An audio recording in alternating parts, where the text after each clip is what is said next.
When I started teaching my classes, it was in 2002, and I was just doing the past life regressions and contacting the subconscious part.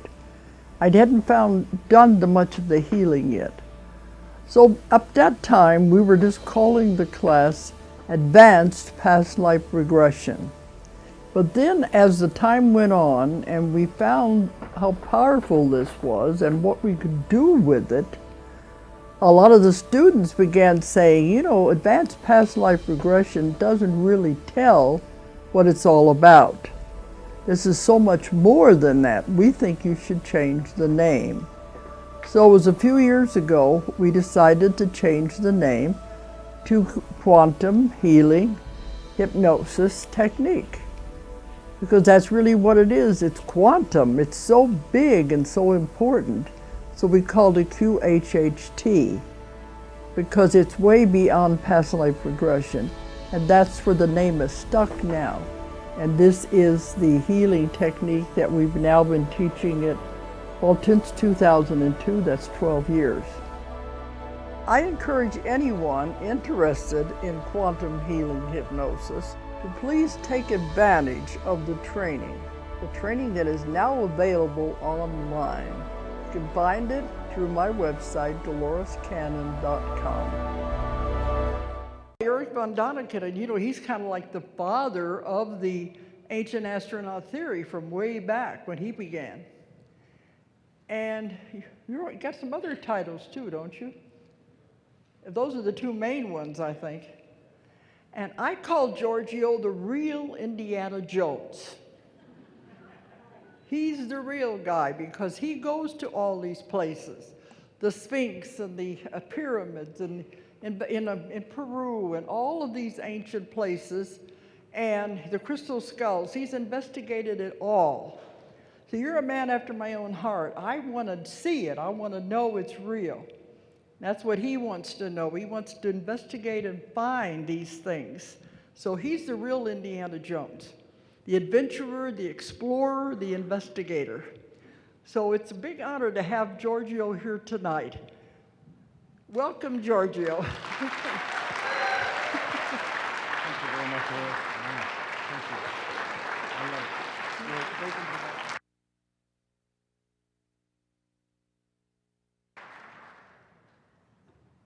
All right. It's on. Wow. First of all, thank you so much for coming out to see me on a Saturday night in this dry county. I am sure you're all having a really good time drinking if you wouldn't be here right now. But without any, introductions and whatever, I would like to get into this right away because I have quite a few pictures to show you guys, and also I'm really looking forward to answering some questions afterwards. So why don't we just get started with, there we go. Okay, so essentially the question is, what is mankind? And mankind is this species of creatures that sets themselves apart from the animal kingdom, where the one thing that is absolutely different from us than to any other animal in the world is that we have this trait of curiosity. And yes, the cat is curious, but not really. So what I'm referring to is the sense for exploration that we have. And the sense of exploration is that, in the Middle Ages, when people said that the earth is flat, there were still people who boarded their sail ships, and they sailed due west and due east, and they said, okay, if that's really true, that the world is flat, then let's go and find out about it. Let's go to the precipice and see where that water flows, because maybe there's something beyond it. And sure enough, we found out that the earth is not flat, and so without this risk factor, this exploratory trait that we have in our society, we would have never discovered, or not discovered, but explored the world. And so we are a species of explorers. That's what makes us human, that we're always wondering what's out there. And after everything on Earth has been discovered or explored, well, you know, the next frontier will be possibly the bottoms of the oceans. But in my opinion, I think before we explore the bottoms of the oceans, we'll go to outer space, or we'll do both or at the same time. So right now, we are building the ISS, the International Space Station, and it's, you know, almost finished, but not really. But then after that, what we will do is, you know, we'll replace the space shuttle with some type of another spacecraft, and right now we can.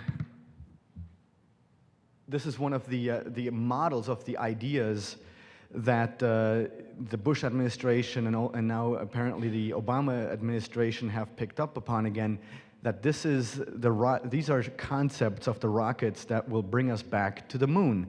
And if you look at it, it's basically you know, the Apollo program on steroids. Because if you look here, you have the Saturn V rocket, you have the space shuttle, and then you have these new rockets right over here.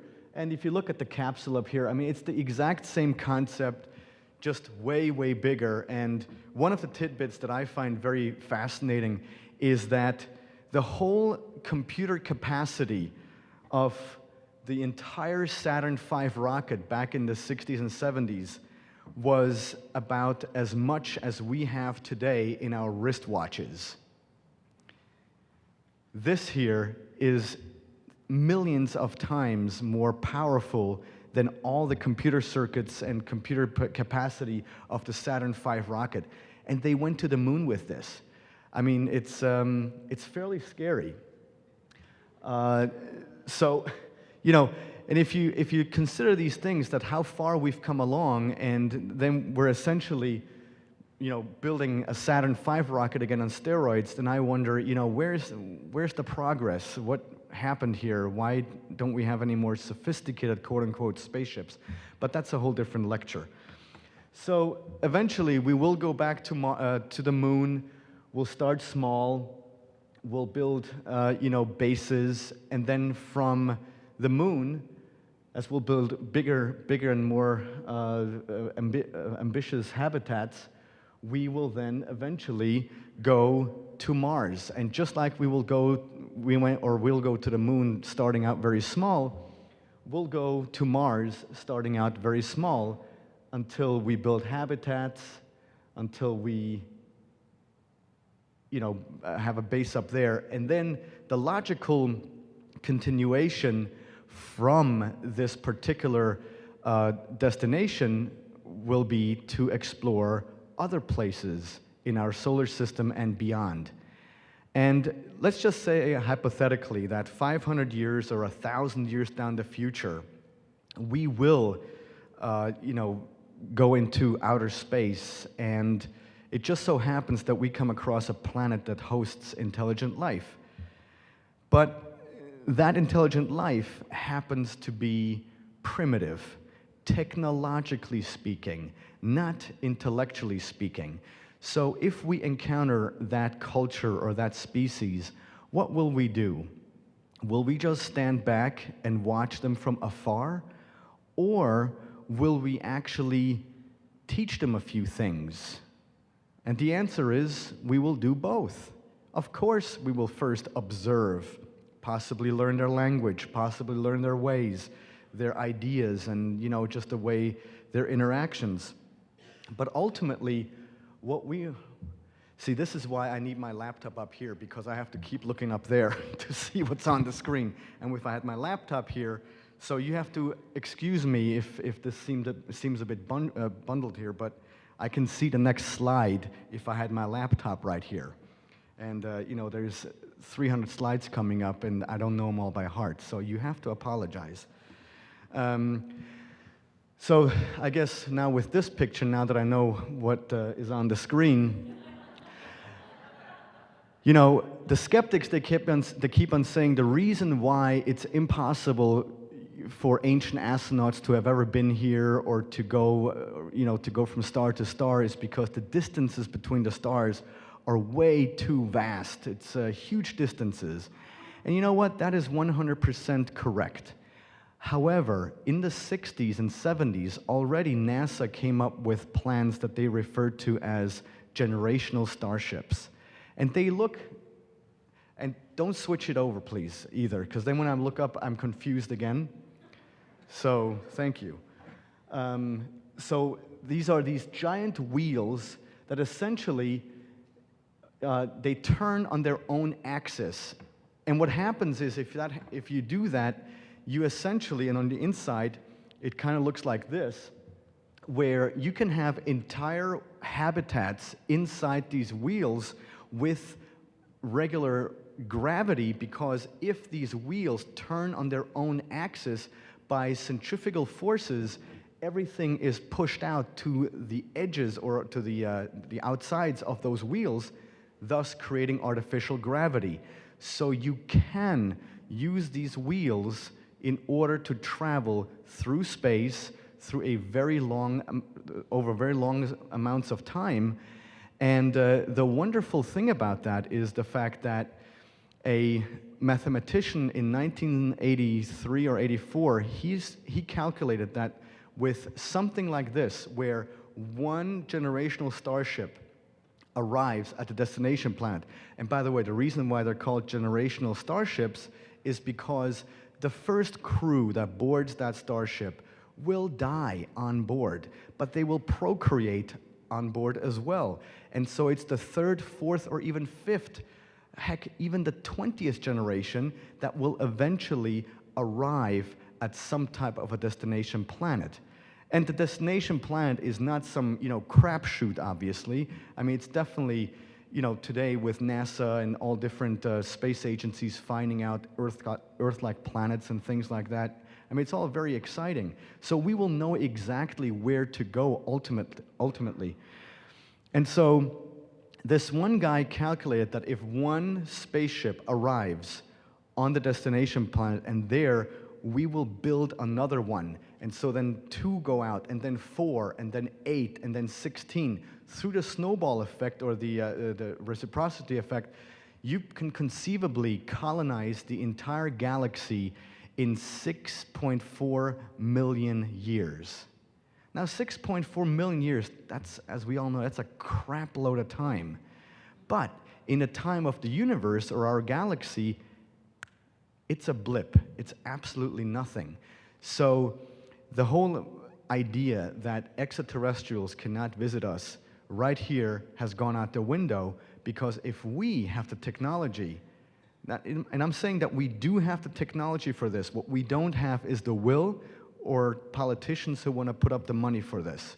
We do have the technology, because something like this, we have the resources, we can do it, it's just a matter of doing. So if and when we arrive on a destination planet, then we will eventually make contact, providing that planet hosts some type of intelligent life. And so this is where I left off earlier. If we were to make contact, of course we're not going to go and intervene or interfere with them right away, or show ourselves, but we'll observe them for a little while. But then, after a while, we will definitely make contact and teach them in astronomy, teach them in agriculture and engineering and medicine and all sorts of different scientific branches and topics. And so, after a while, we will decide to, okay, we've done our thing here, let's move on to some other planet, because, again, remind ourselves, we are a species of explorers. So we're nomads. All of us have moved multiple times in our lifetime, because after a while, it just becomes boring and you need something new in your life and you move on. And so that's what our whole species is all about, to move on, to explore new worlds and go further. And so we will disappear, essentially, with the one promise that one day we might return. And of course, at that time when we're there, the planet's population, they are completely in awe of us because we have just descended from the sky. We have just showed them how to make fire out of nothing. And we had the capacity of flight because we descended from the sky in spaceships. However, so the thing is that what I'm suggesting is that we eventually will become ancient astronauts on their planet in their future, 1,000 or 2,000 years in their future. Our once very physical visit will have been relegated or will be relegated into the realm of fantasy, into the realm of mythologies and legends, where we were really there. But those stories that they wrote down 2,000 years ago, our ancestors, they were all crazy. They were all nuts and drunk, and they were hopped up on dope and sitting around a campfire imagining stories.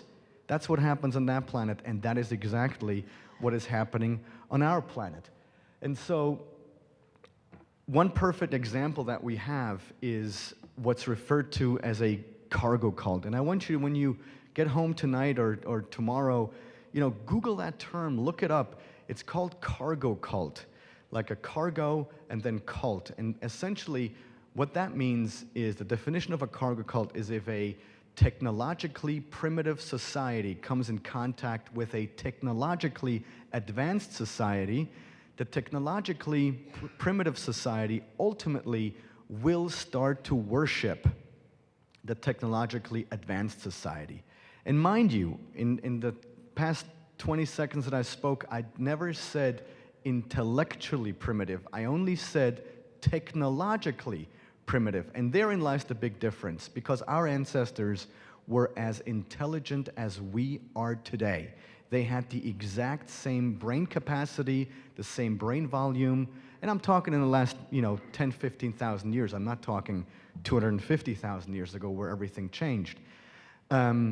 So, if we had the potential of time travel, or the capacity of time travel, if we could go back in time, let's say 1,000 years, and we pick up one person and bring them back to present day 2011, that person, we could teach that person how to drive a car, how to build a TV, how to even fly a jumbo jet with proper training. It's not like that person's brain is incapable of doing that. It's just a proper training.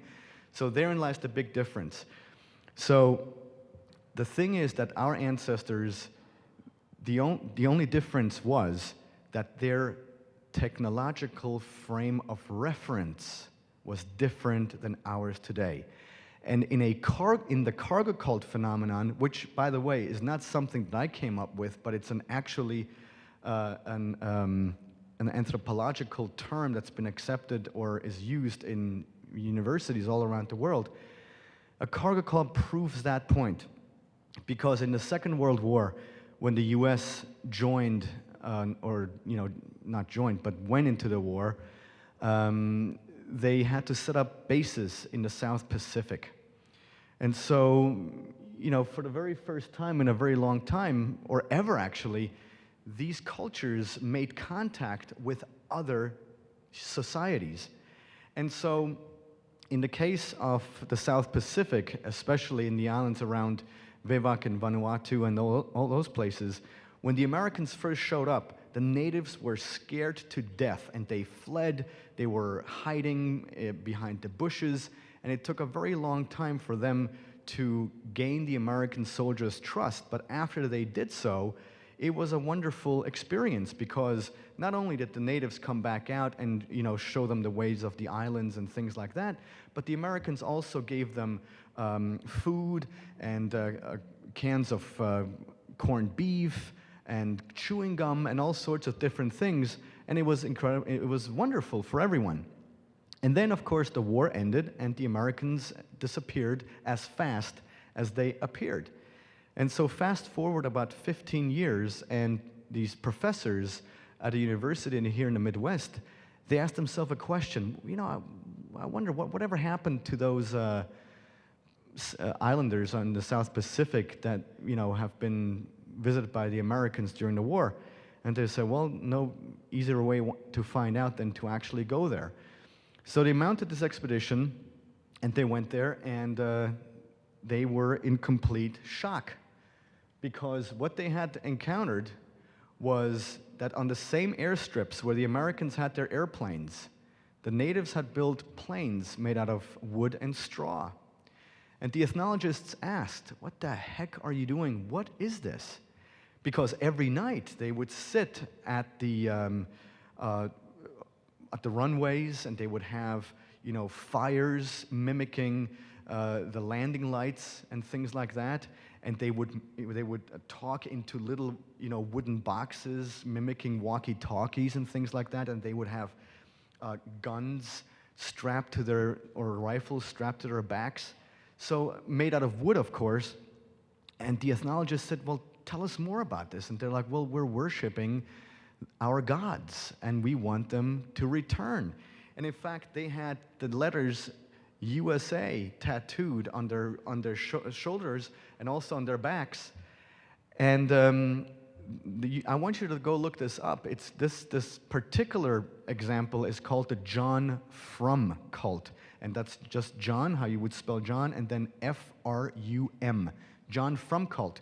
And this John Frum cult is a legitimate cult that still exists today, where American soldiers are still worshipped as gods, not as much anymore today as back in the day, because now the islanders know that these Americans were never from another planet or from the sky, but they were, from another country, from another land, another continent. And so the reason why it's called the John Frum cult is because whenever the Americans would introduce themselves to the islanders back in the day, they would say, hi, I'm John from so-and-so. Hi, I'm John from Nevada. Or I'm Mike from so-and-so. But John is one of the most popular names in this country, so that is why it's the John Frum cult. And so, and back then, the islanders truly thought that the Americans were gods, that they were these divine beings that had access to these magical powers that enabled them to fly around in in birds made out of metal. The previous slide that I have right here, if you look closely, and this is not from the same area, this is a little bit later, but that right here is a sacrificed pig, because the native population was so afraid when that plane came in that they sacrificed a pig on the bow of this plane every single night in order to placate the angry bird, because they never had seen or heard a plane rise up into the sky. And as we all know, prop planes, of course, jets of course also, but even prop planes, it's a fairly loud affair, especially when they take off and when they land or taxi. So this right here is cargo cult behavior. And what I'm suggesting with the ancient astronaut theory is the fact that if a cargo cult can happen in the 1940s, and there are multiple other examples since, then my question is, or what I'm proposing, is why couldn't that have happened 10,000 years ago here on Earth? And it really did. And this is what we're about to explore tonight.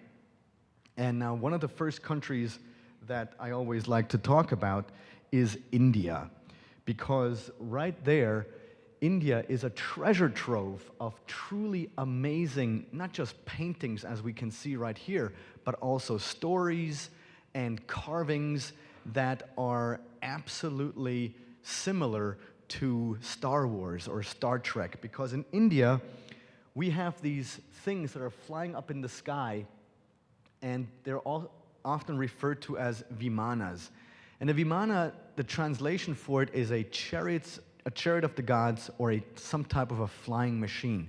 So all over India, there are concise stories, very detailed stories of flying machines that were used in the past, not only by the gods or the demigods, But sometimes human beings were invited to take flight or to take part in some of these flights. And the technology behind these machines was absolutely extraordinary because they were described to have had these amazing capabilities of, for example, they had cloaking devices where they could make themselves invisible, or they could be in two places at the same time. And then it was told that in order to fly these things, you had to have gone through some special training that was provided by the gods and things like this. So they're very concise stories that we can read about. And by the way, what's truly fascinating to me is that the word viman still today in the Hindi language means airplane. So here we are 5,000 years later, and the meaning of the word has not changed at all.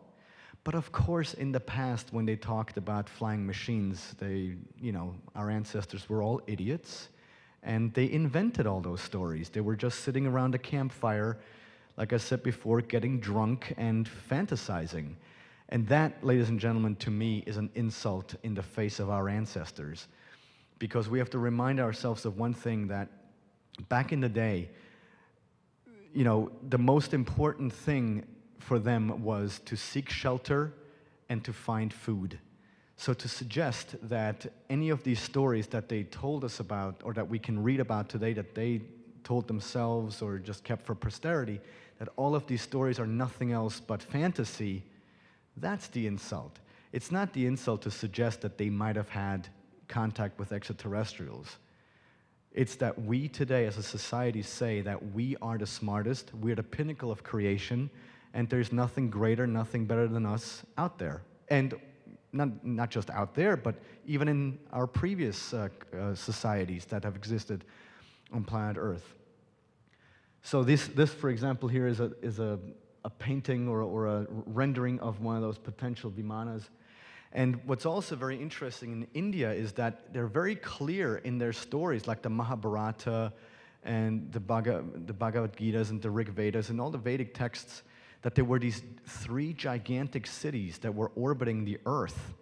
And, they were at war. And oftentimes, they would see how these vimanas would fight in the air. They would have these huge aerial battles, and anyone that has read parts or portions of the Mahabharata has to agree that some of these stories, they read like science fiction. I mean, they read like Star Wars with, flaming arrows that are being thrown across the sky, and, weapons of mass destruction, so almost very reminiscent to, nuclear bombs being deployed and things like that, where people afterwards are described to, lose their hair and, lose their fingernails or have boils on their skin. Now, there's only one thing that happens, would be the cause for this to happen, and that is nuclear fallout, radioactive fallout. I mean, we are now reading today in Japan people losing their hair and having boils on their skin and things like that. And why? Because they're right next to the Fukushima plant and things like this.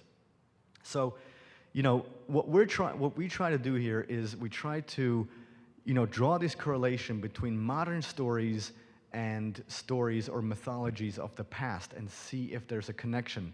And there are connections left and right. People just decide to essentially look the other way. Except, of course, for the enlightened group right here. So, all around the world, it doesn't matter what ancient culture you look at, and now, of course, we have a picture of, Native American Kachina dolls floating up in the sky.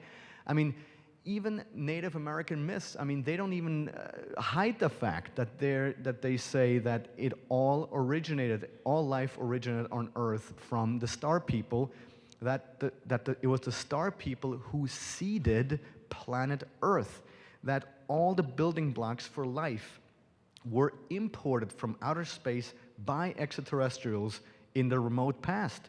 And, we live in very exciting times right now because geneticists today are facing a huge dilemma, because sooner or later they will have to come out and say that, yes, something doesn't make sense. I mean, they're already saying it now, but it's hush-hush.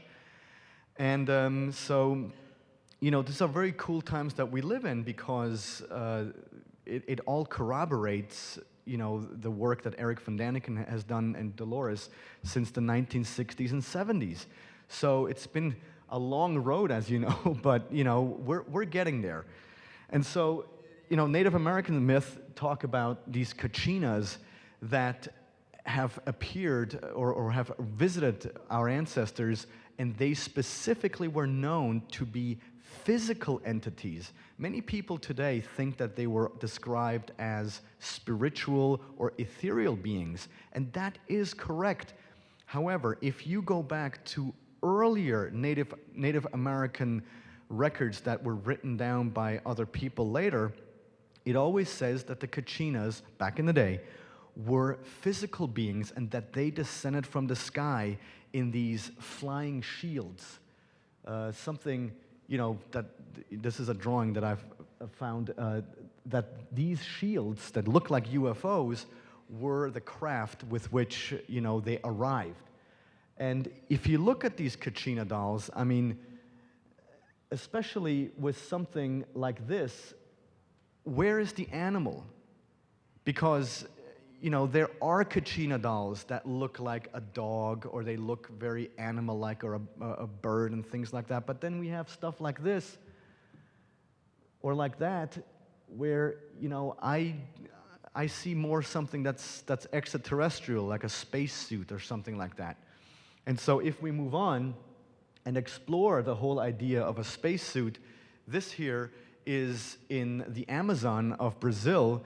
It's where the Kayapo tribe lives, and each year they have a wonderful festival called the Bepkororoti Festival, and this actually is Bepkororoti. And the story goes that a long time ago, this flying shield descended from the sky, this glowing orb thing, it opened up, and this being walked out. And he didn't say much. All he did, apparently, according to the oral traditions of the Kayapo Indians, all he did is he walked around and he was humming to himself, and he was laughing a lot. And on the third day, the people got a bit more, frisky, and they, wanted to tip him over, and Bepkororoti got quite annoyed.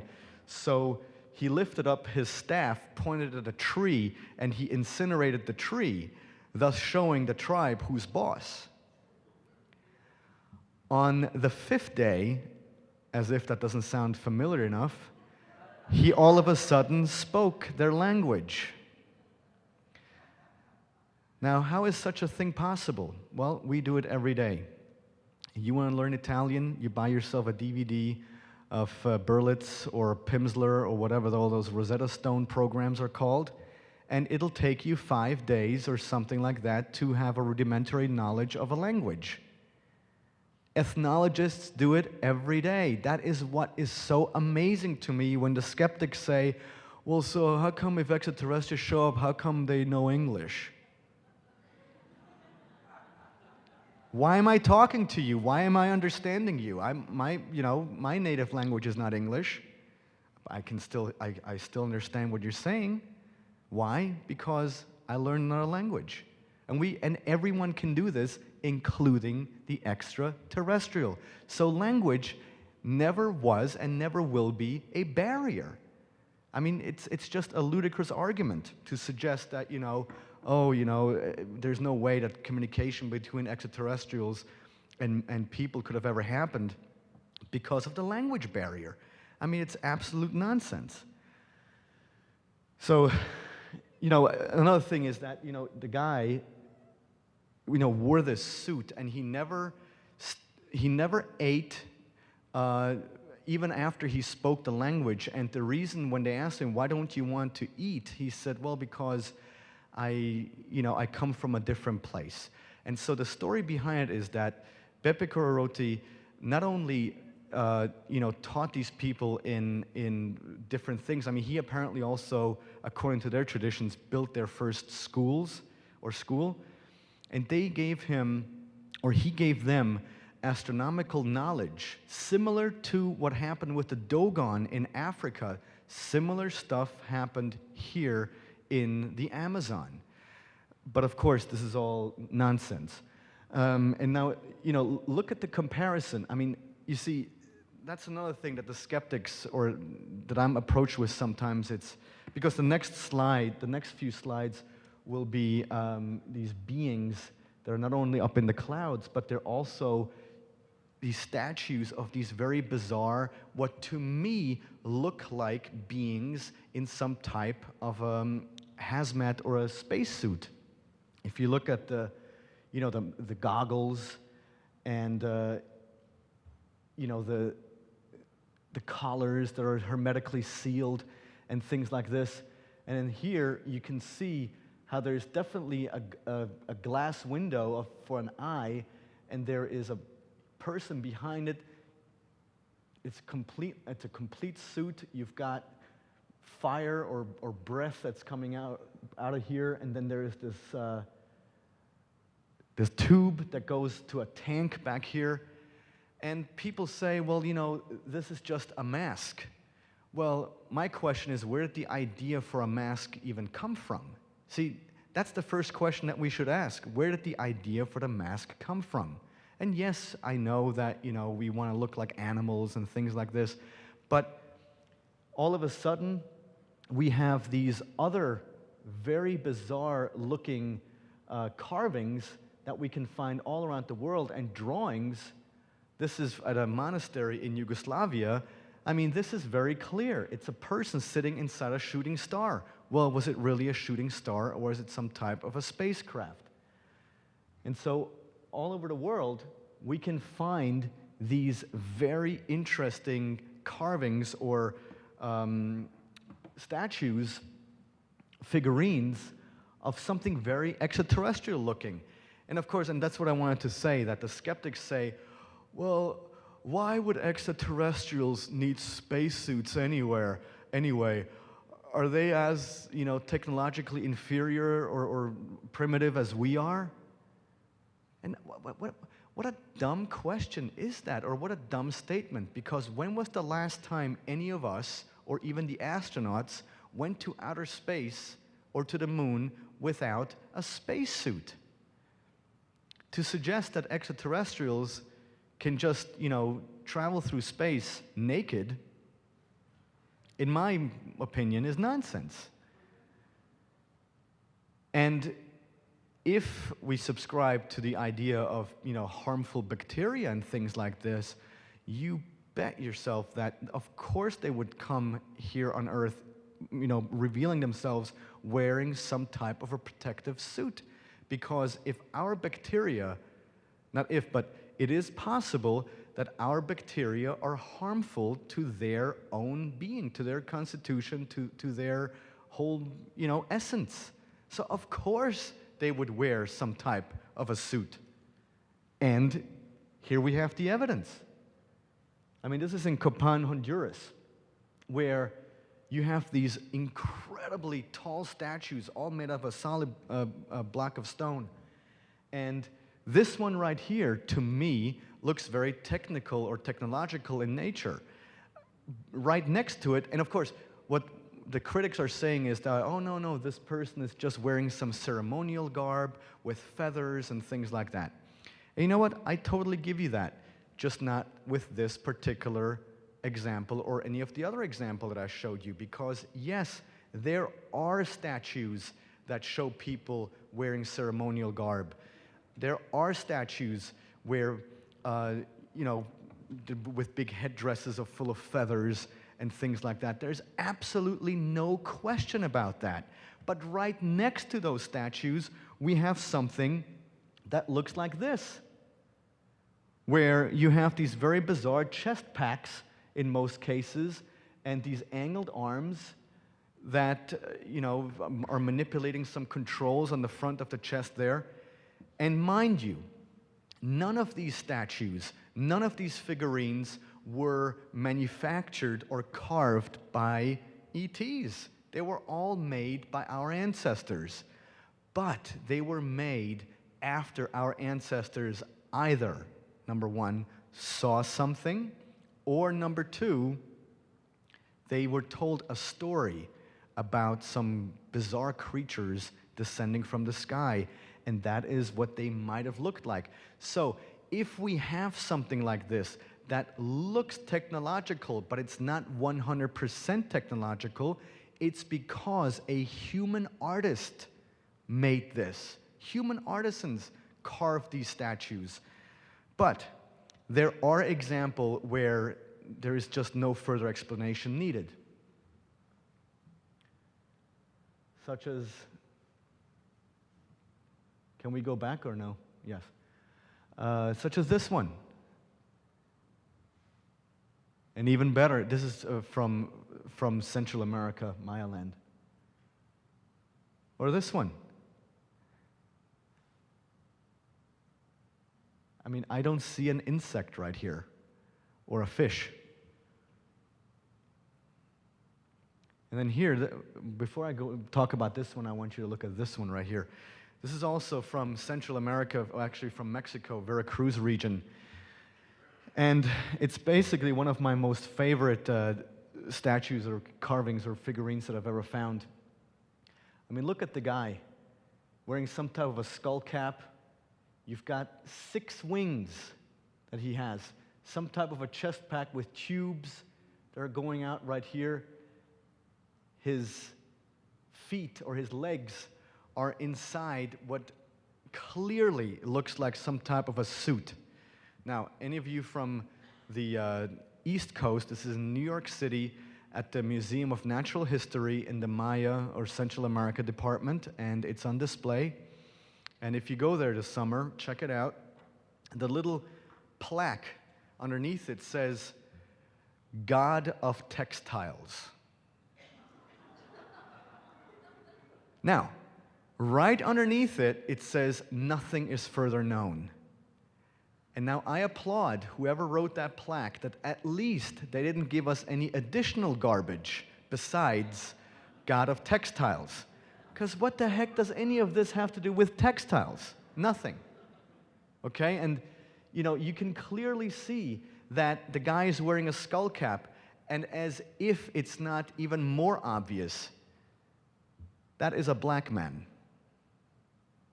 found in Mexico, in the Veracruz region of the Olmec heads, all of which have black features.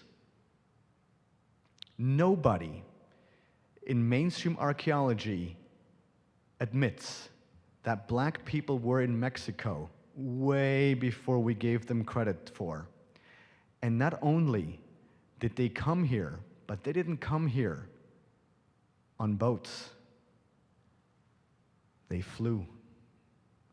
Now go tell that to your history professor. I mean, if you look at the Olmec heads, they're all African features. Yet mainstream archaeology, they say that the Olmec culture was nothing else but people sitting around a campfire, getting drunk, and then they just basically hammered out or constructed or manufactured these giant heads because that is what came to them in their dream. What is easier to suggest? That there was contact between cultures way before we are comfortable in accepting, or to say that, you know, it was all coincidence, that they carved something that they didn't even know existed on the other side of the world. But I want to go back to this statue right here.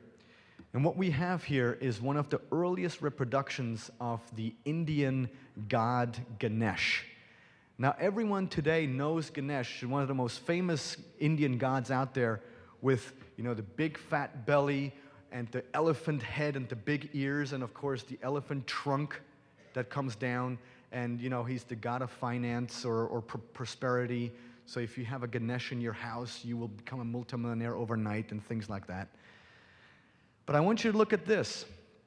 which, like I said, is one of the earliest representations of Ganesh. And if you look closely, what you have here is this guy that has a very odd-looking face, some type of panels up here, and he's holding an axe.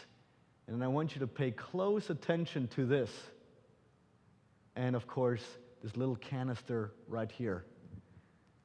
Now, because this is one of the earliest representations of Ganesh, I need you to think about this from a logical perspective, that this here existed before the idea or the image of Ganesh that we have today. Does this look like an elephant to you? No, because yes, there are some type of panels on his helmet or his hair, but this is most certainly not an elephant trunk, but it's some type of a breathing apparatus. And that, over time, got turned into an elephant's trunk. And thus, a simple extraterrestrial got turned into a fat elephant. I would be pissed if that would have happened to me. No, so this is what we have to do. We have to always go to the earlier or earliest source material, origin material that we can have access to. And the fact that this guy right here has, this breathing apparatus right here with this trunk, I mean, that's significant. And of course, some skeptic will say, yeah, but that's coincidence because that's in India and only over there and nowhere else. Well, I've got news for you, because right here we are in Tikal in Guatemala, and in the museum there is a stele which is about this tall, and I want you to pay close attention to this one, because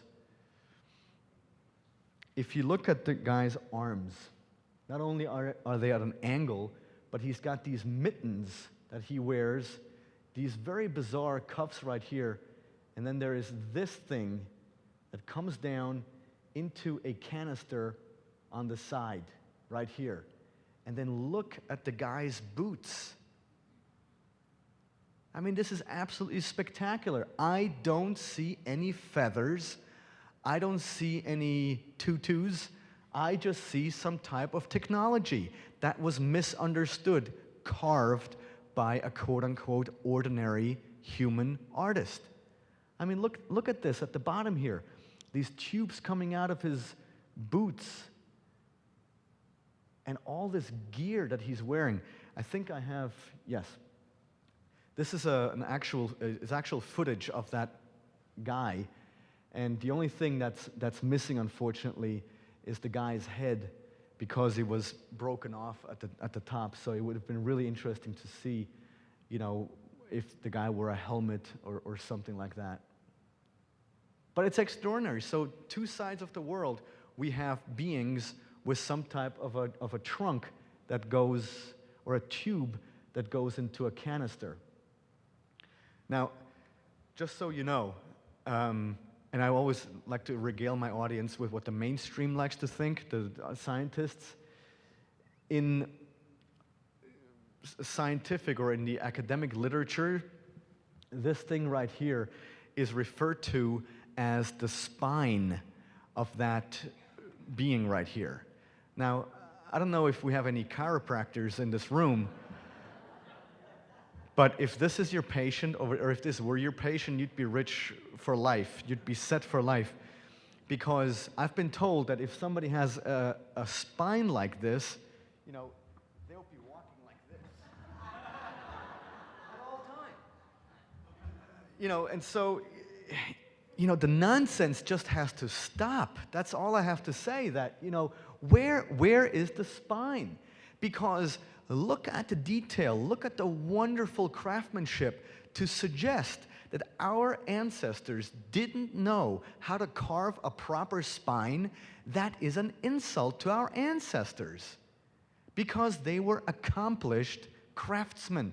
They were accomplished artists.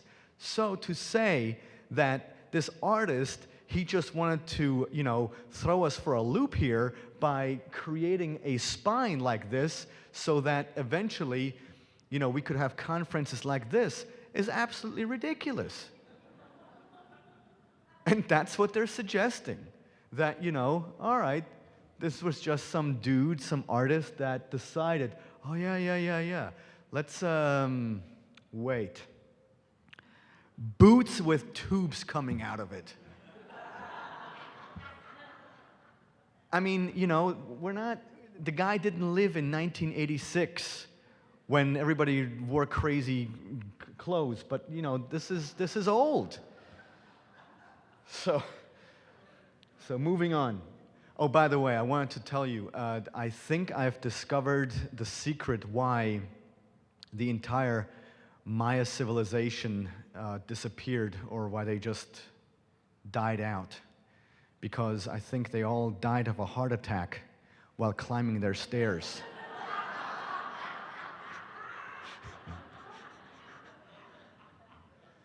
This here is, I'm sure many of you are familiar with this. This is one of my favorite topics in the entire ancient astronaut field, and it's these funerary objects that have been found in South America, in Colombia, especially in the Tolima region of Colombia. And thousands and thousands of these small gold objects have been found inside tombs. And out of these thousands that, by the way, they look like fish and frogs and insects and birds and stuff like this, they found about 12, a dozen objects that look like this. And in 1998, two German engineers, one by the name of Dr. Algen Einboom, he's not an engineer, sorry, he's a dentist, he's a doctor, and then his colleague is an engineer, Peter Belting. They are hobby model plane builders with, they built their own planes, they put propellers inside, and they go out on the weekends and fly them about. They decided that they were going to build a model plane of this. And here are some of the different models that we can find. And of course, this one is the most famous one because, these features do not exist in nature. Because what we have here is not only do we have a delta-shaped wing formation, but the wing formation is at the bottom. It's what's considered in aviation, it's called a low-wing airplane. And the reason why it's called low wing is because it's at the bottom of the fuselage.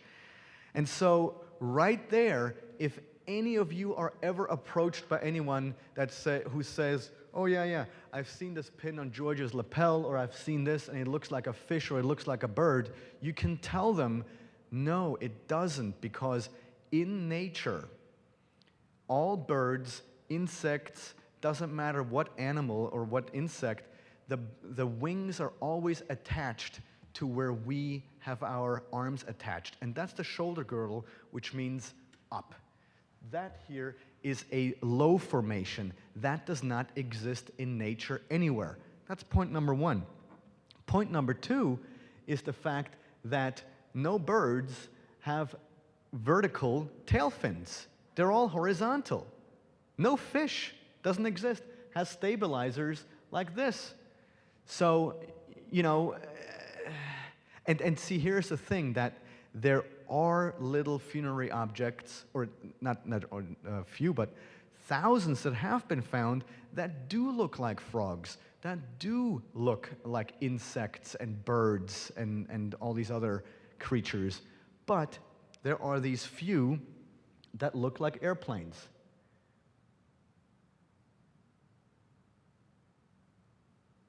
And you could argue that, yes, this one does kind of look like a crocodile, and I have no problem in admitting this. However, we have to remind ourselves that this was created by human hands. This was not crafted by E.T. the extraterrestrial. And so now there's an entire collection of all of them that have been found. I want you to pay close attention to this one. And by the way, Ivan T. Sanderson in the 60s, he actually tested these, these funeral objects inside wind tunnels, and they had perfect aerodynamic properties. And so that is why Dr. Imboom and Peter Belting decided to make models out of these things. And in the next couple of slides, this is the finished product right here that he built. And that's the other one. And so there's a propeller right here at the front. And there's also, and in this one right here, the propeller is actually inside, meaning it mimics a jet engine, because the moment you have a propeller inside, you draw in the air from the outside through a hole. Well, that mimics essentially a jet engine. So what happened, and like I said before, the propeller here is on the front. That's Dr. Imboom, Peter Belting. These are the two. And here you can see the actual propeller right in here.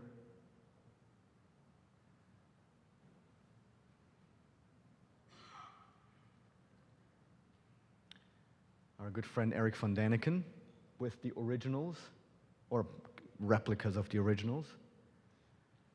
And there it is in flight. Not only do we see it here in flight, but because of the arrangement of the tail fin in the back and the horizontal stabilizers, or the rudder, this plane was able to do the most incredible aerobatics maneuvers, loops and rolls and just, crazy stuff, very aerodynamically sound. And they also, were able to land safely and things like this. Now, I'm not sure if you've seen the one episode on UFO hunters where they basically just carved one of these planes out of styrofoam, and then they put it on a ramp with a rubber band, pulled back the rubber band with the plane or the gold flyer, set the gold flyer, released it, it flew up in the air. And of course, the way they were cutting it and the way they set up the music, it basically made you think that this thing is going to crash.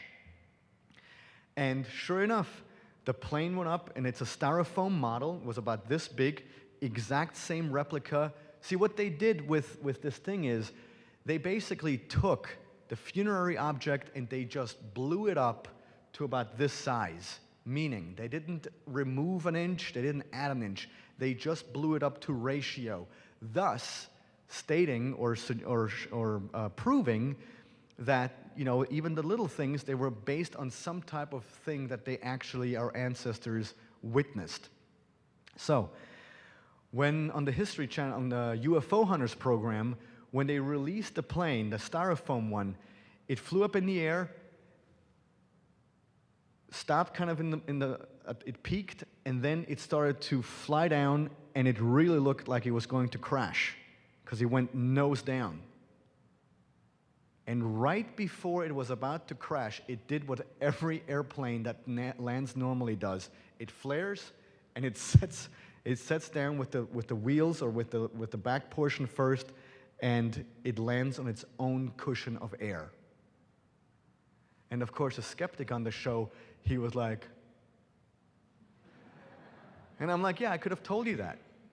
These are all truly amazing achievements, or not achievements, but objects that are a direct link to our past.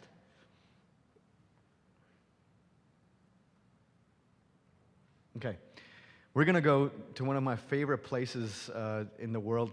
We're going to go to Bolivia, Pumapunku, actually. But before we do that, I just want to tell you guys that, one of the big things in the whole ancient astronaut theory is that when people say, oh yeah, you're one of these people who says that our ancestors couldn't do anything, that they were all just aided by extraterrestrials, and they were dumb, and they didn't have any human ingenuity, and things like that.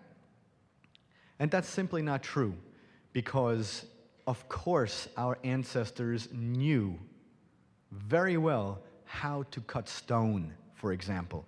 And here is a perfect example. This is in Greece, and you can tell, or you can see, that this stone here obviously has been cut. And in fact, you can see the tool marks or the saw marks where this stone was cut. Here and here, you see the blade or whatever they used intersecting. Now, the problem is that what we have here is very soft stone. And yes, this is in Greece, but I could care less about this because it's not very ancient and it's soft rock. I really don't care about cutting limestone because anyone in here can cut limestone with their little nail on their pinky. What I'm interested in is this. Here we are in the highlands of the Andes in Bolivia, on the border between Bolivia and Peru, right next to Lake Titicaca, which is the highest navigable lake in the world. It's absolutely beautiful. It's situated at a very high altitude, about 12,500 feet. So the air up there is very rarefied. You gotta go and walk really slowly, otherwise you'll keel over. And there we have there's a world-famous site called Tiwanaku. And Tiwanaku every day is visited by at least 100 tourists. And it's gorgeous, it's wonderful. It has these magnificent gates that are, made out of solid pieces of granite and things like that. But they have dozens and dozens of carvings on them and glyphs that have been translated. Well, not really, but people are working on it.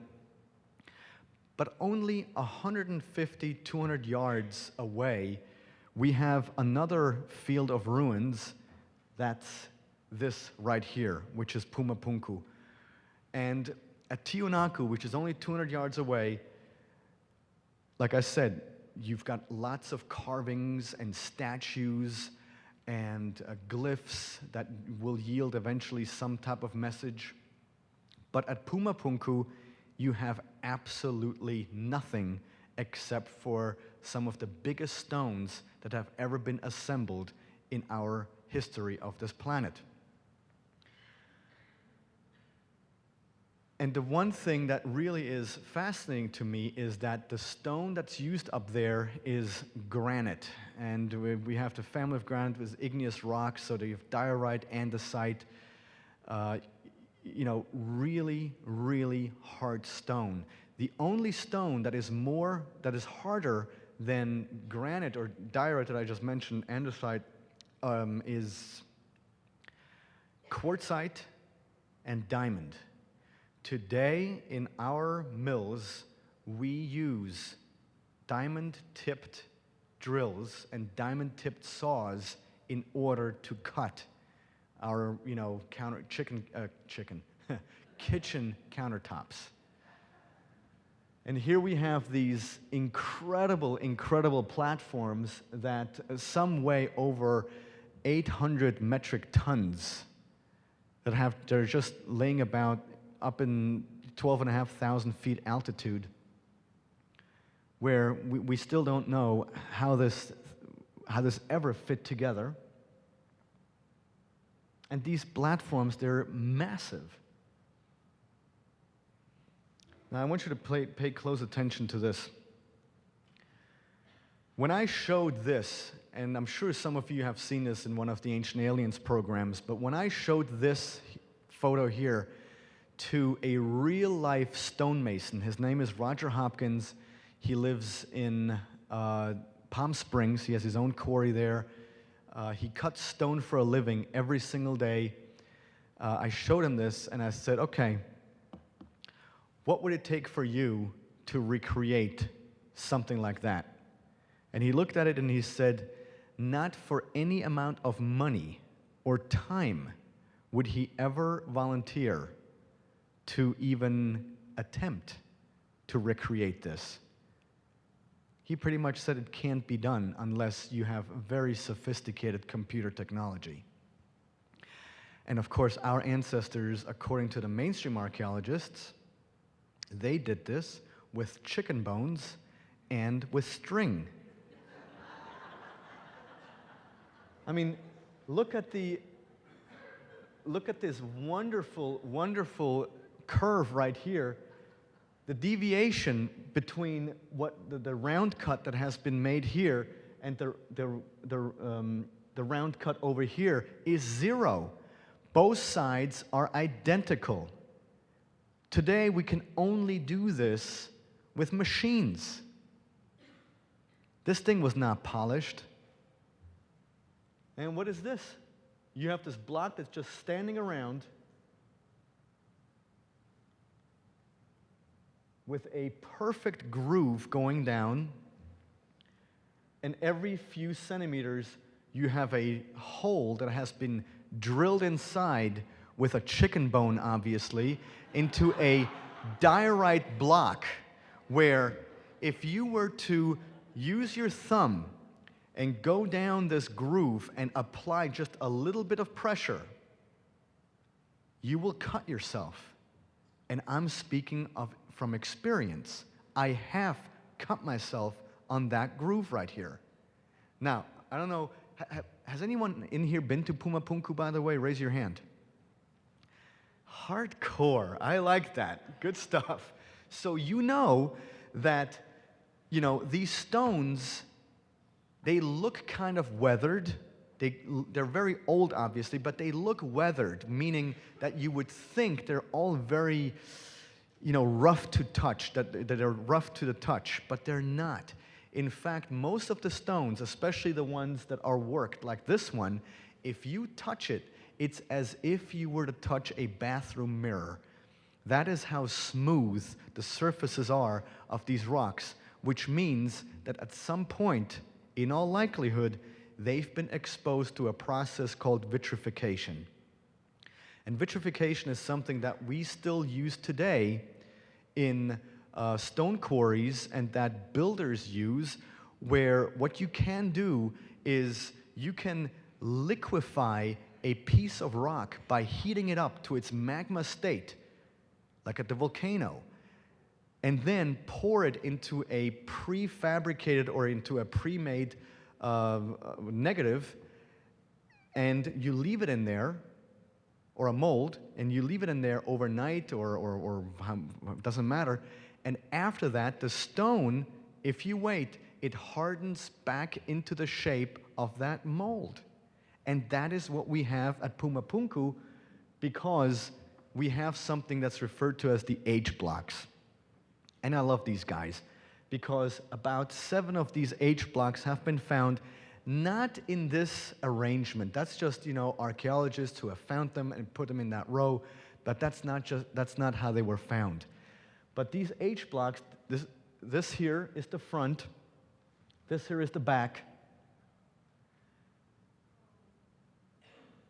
and this here is a diagram of one of the first measurements that were taken from these H blocks from 1917. It's on some of the next few slides, of some of the first people that went up there with, measuring devices and things like that. So, look at the sophistication of these blocks. See, you see it like this, it's extraordinary. But if you see it like that, it's like, yeah, whatever, kind of, even though it's still extraordinary. But if you look at the detail of all these corners, and each and every one of these blocks does not have a single centimeter or millimeter of deviation, meaning they're all identical, which could only have been done if they were machined. This was not done with a chicken bone. This was not done with a leather cloth and polishing. Not even over a period of 100,000 years. Because that's always the big argument of the skeptics. Well, they had time. Guess what? They didn't. Because they were looking for food, they were looking for shelter. And yeah, in my free time, I'm going to build this? I don't think so. So what's really cool about this is that when we fed these things into the computer, this is a very retro 1990s computer thing, one of the first ones that we did. They fit together like Lego blocks, and they built this amazing, almost impenetrable wall.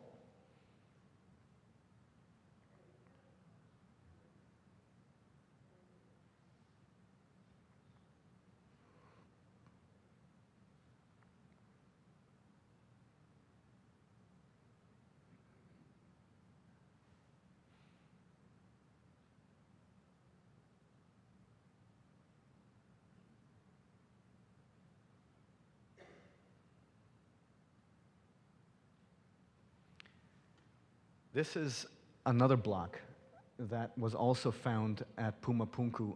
I want you to look at this conical hole that has been drilled or worked into the block. Look at this corner right here, all these inboxes. And then what is this part right here? Why is there a round cut out portion of that rock? Look at this one. I mean, these are absolutely insane pieces that have absolutely nothing to do with rituals, with any type of worship, or being infatuated with a flower.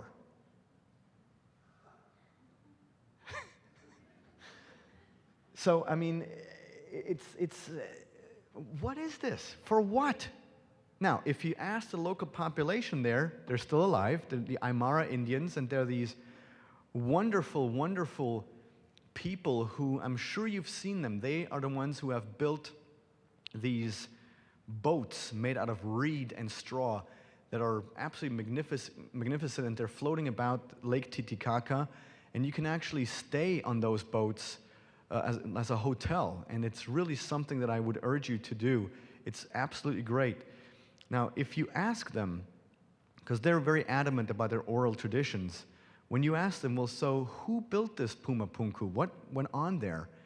They will say, well, you know, we pretty much stumbled upon Pumapunku the way it is back in the day, meaning in ruins, meaning, yes, even when we got there, this place already was in ruins. Because the mainstream archaeologists are saying that it was the Aymara Indians who built this place. And when you ask the Aymara Indians, did you guys build this? They will say to you, no, it wasn't us. We came to this place, and this place already lay in ruins. And when you then ask, well, if it wasn't you, who built it? And without any hesitation, they will point to the sky and say, los dioses, the gods. Yet mainstream archaeology says that what the Aymara Indians are saying, that they didn't build this, they're wrong. Now, who is insulting whom here? And it has nothing to do with human ingenuity. It really has to do with capacity, because we today, and let me just show this one more time, we today pretty much cannot replicate this. And by the way, it says down here, 8,400 kilograms, that's 8.4 metric tons. So that's a big, big car. Actually, it's more cars. A car is like 1.5 tons, so it's like 10 cars. The weight of 10 cars or something like this. I mean, one way or the other, it doesn't matter. It's absolutely insane, because this is diorite, and it cannot be worked with chicken bones. And of course, you know, another thing is the whole idea that all of this was transported with wooden rollers and things like that. Well, if you remind yourself what I just said, we're at 12,500 feet, which means we're way above the natural tree line. After a certain altitude, trees no longer grow. The higher you go up, the more inhospitable it becomes. There are no trees here. There never were any trees here. So to suggest what some archaeologists are doing, that this entire area was, suffered deforestation, don't listen. I mean, listen and then laugh.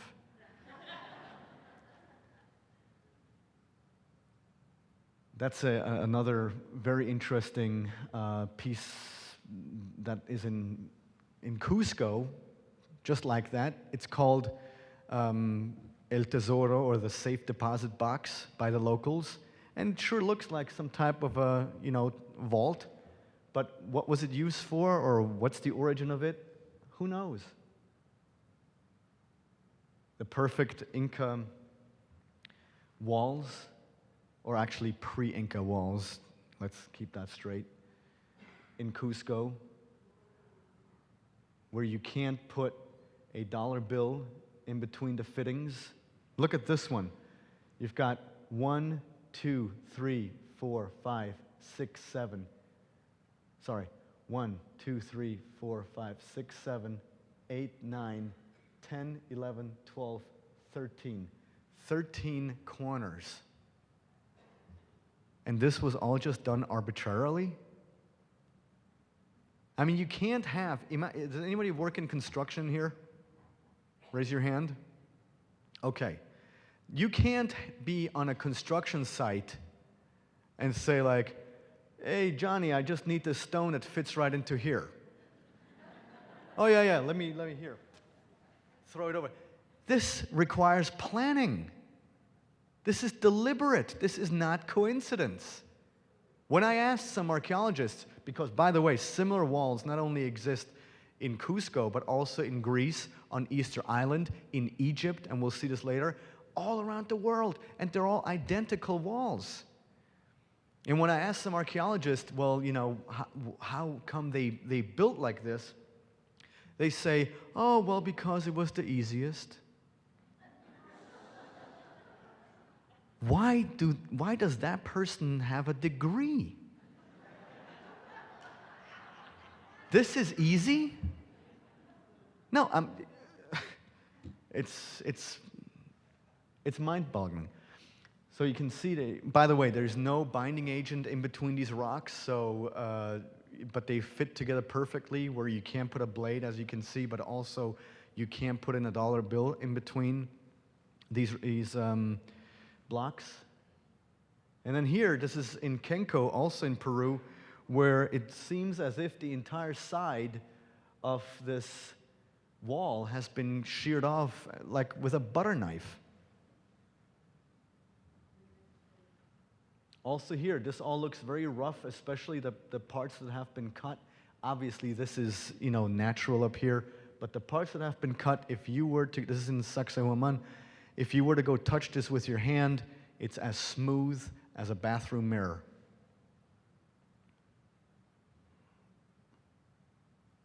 Again, to show you this, and then I show you the stuff from ancient Greece, this is not what I'm interested in, because this is not granite, this is not diorite.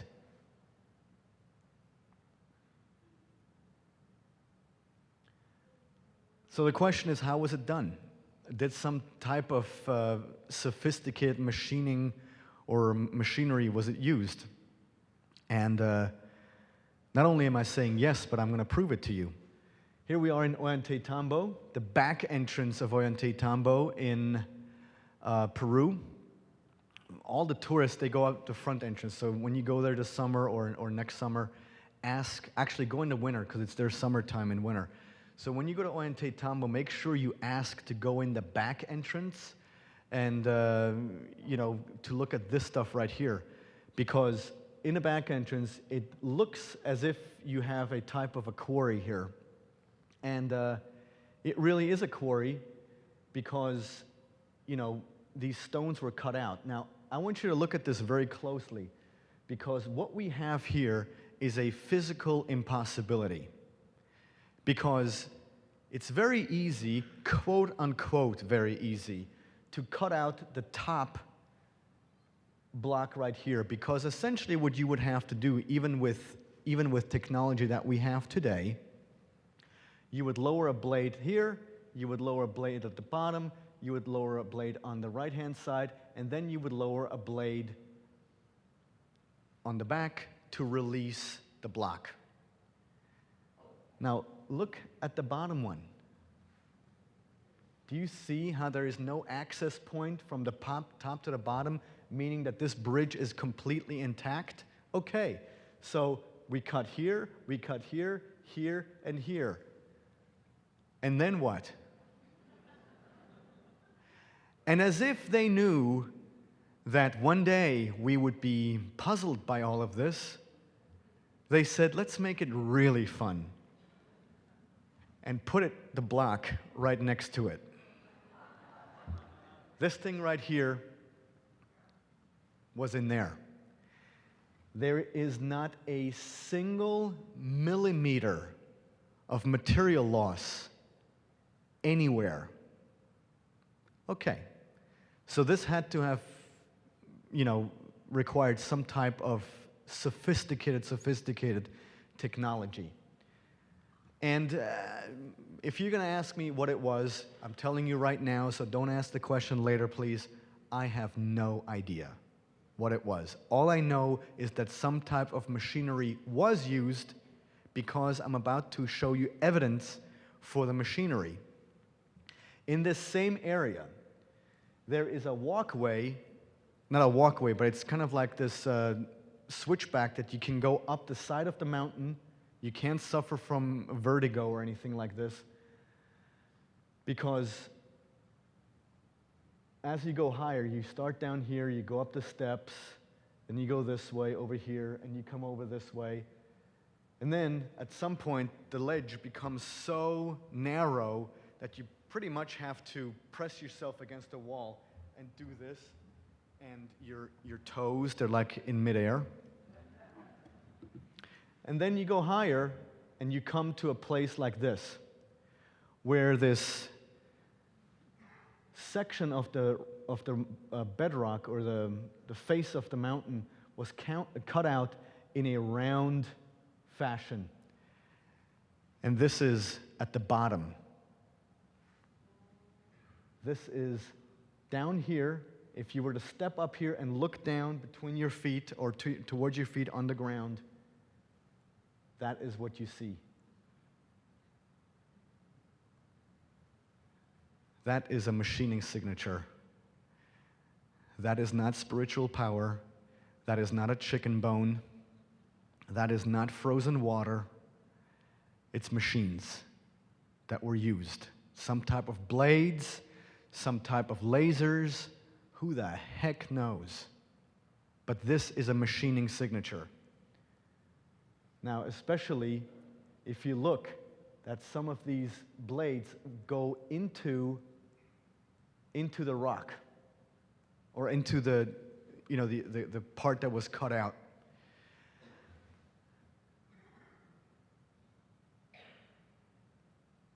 In Egypt, and I'm just going to forward this because I would like to answer some questions. In Egypt, we also have machining signatures in rock, where nobody looks at these things and they say, well, it's just there. Yes, exactly. It's there. Look at it.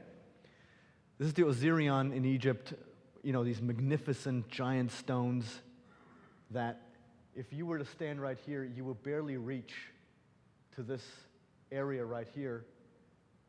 And that these are massive, massive pieces of granite. This is not limestone that, most of the other items in Egypt have been built with. This is granite.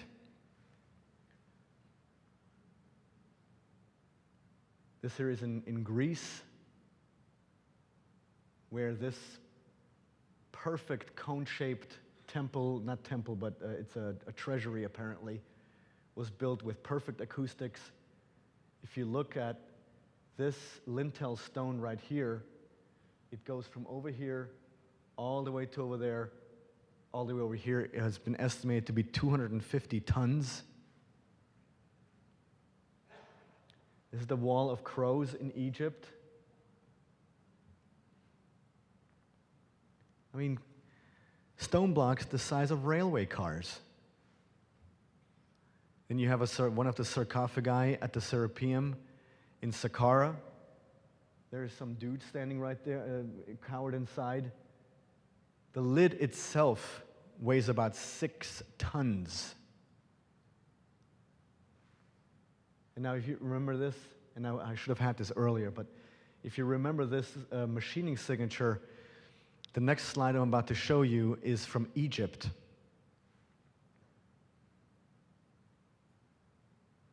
Now, if that is not the remnant of a blade going through that rock, then, I'm going to quit my job right now. I mean, look at this. And when I showed this to Roger Hopkins, he said it's unmistakable. Some type of a blade went through there, and not a chicken bone. Very famous Baalbek in Lebanon.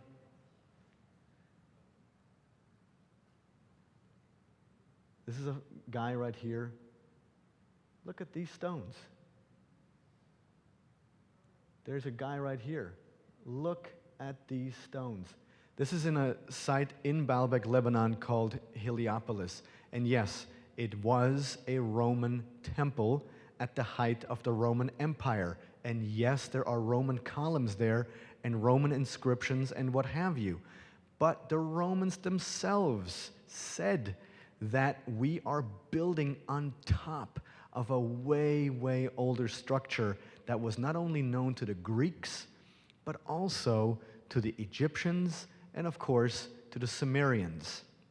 And the whole idea that the place is called Heliopolis, City of the Sun, is only because, not only, but is exclusively because a long time ago, that was one place where allegedly the sun descended from the sky and interacted with mankind. Well, the sun doesn't do that, but some ET might.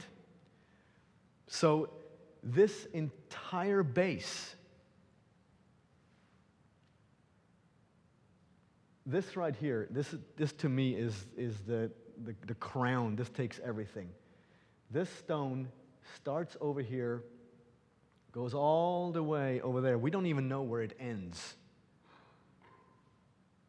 People have estimated that this rock alone, this corner rock, this slab, this platform, weighs over 1,750 tons. Our strongest cranes in the world peter out at 1,200 tons. Done. We can't lift anything heavier than 1,200 tons.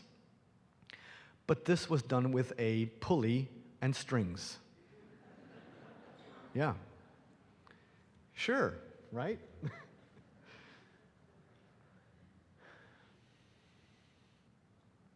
And I'm just kind of breezing through this because I would like to answer questions, but I always finish my lectures with what I still think, even after 40 years of Chariots of the Gods, that it is one of the best pieces of evidence, one of the most clear pieces of evidence in regards to visits of extraterrestrials in the ancient past, and that is in Palenque, Mexico.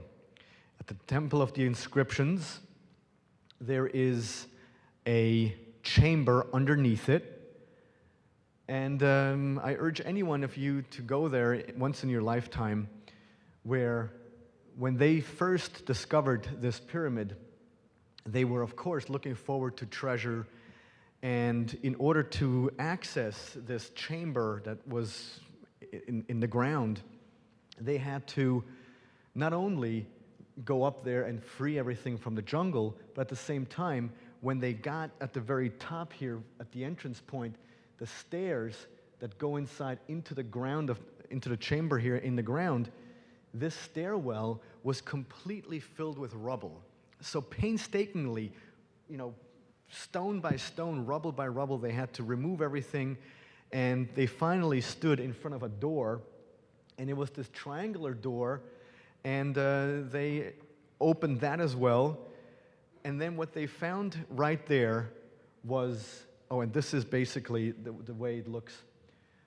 It's a bit misleading. This is not inside the pyramid. It's underneath the ground, and the pyramid was actually built on top of this chamber. So they had to come down, free everything, and there's the triangular door, and then they saw this incredible stone coffin with this incredible lid that looked like this.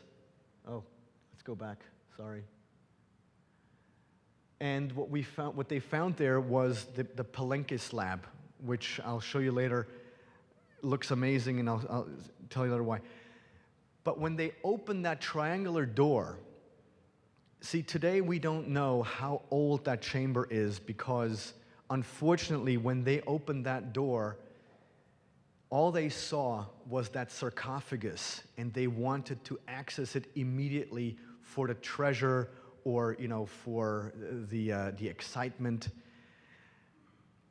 So instead of taking their time, because when they opened the door, the entire room was covered in stalactites and stalagmites. Meaning, stalactites and stalagmites, you can count or you can determine their age just like you can determine the age of a tree by not counting by counting the tree rings. And with the stalactites and stalagmites, you can determine the age by the thickness of these towers that they're hanging from the sky, from the ceiling, and connecting to at the bottom. And what did they do? They just took the crowbars with which they opened up the door and just started to hammer away at these stalactites and stalagmites, and thus forever and ever losing the opportunity to figure out or to determine how old this chamber is. I mean, it's really horrible what, in this case, because it would have been amazing to, find something and to show that, by the way, this is way older than what you think. So they found this incredible carving where it essentially shows this man, ruler Pakal, in a very interesting position, and his hands are manipulating some type of controls. There is some breathing apparatus in front of his nose. There's this really bizarre thing that he's holding on to this, to some levers. His foot is on some type of a pedal. At the very back, you see something as if a flame is coming out of it. I mean, it's all very technological looking, as if he is depicted in some type of a spaceship or some type of a vehicle, as some type of a shuttlecraft. He's wearing the tight overalls and things like that. And now, when archaeologists saw this for the very first time, and still today, this is the paradigm or the dogma that we have going on. This is King Pakal as he is being swallowed up by the underground monster. It's his journey to the underworld. And so what they're saying is that, this is the snake or the monster, and it's opening up its jaw, exposing one tooth here and one tooth over here. And he's being swallowed up, but don't despair. As he dies and he is swallowed up, a tree of life grows out of his belly, thus ensuring his survival. What the hell is a tree of life? It's a hollow phrase. It doesn't exist. It's something that we came up with in, behind closed doors, in university rooms, and things like this. I mean, it does not exist. This over here, of course, is the cut-off tail of a rattlesnake, and there is two. And what we think looks like an exhaust are the stylized beard hairs of a rat. Yeah, I totally see it. Now, interestingly enough, when Linda Sheely translated the band of hieroglyphics around this sarcophagus lid many, many years ago, she did actually say that, yes, that the hieroglyphics do say that this is King Pakal's journey to the underworld, Xibalba, which is the underworld in the Mayan language. But now I'm going to show you something else, and then I'm going to return to that thought, and I will tell you that she essentially retracted all of her research pertaining to the underworld a few months before she died. And I'm about to tell you what that is. But to me, what's interesting is that, you know, when you see this, obviously there's also, when you come in that chamber, this is where you come in, so you basically see it in this fashion, as in going up. And when I see something like this, people like me with a lot of fantasy and ideas, I go immediately to other places in the world, because that's the great thing about the ancient astronaut theory, that you can make or draw all these correlations between, or connections between other cultures. And when I see something like this, in this position, then immediately I see this bell or dome-shaped feature right up there. And I'm reminded of Indonesia. In fact, I'm reminded of Borobudur, which is one of the most sacred Buddhist sites in the world.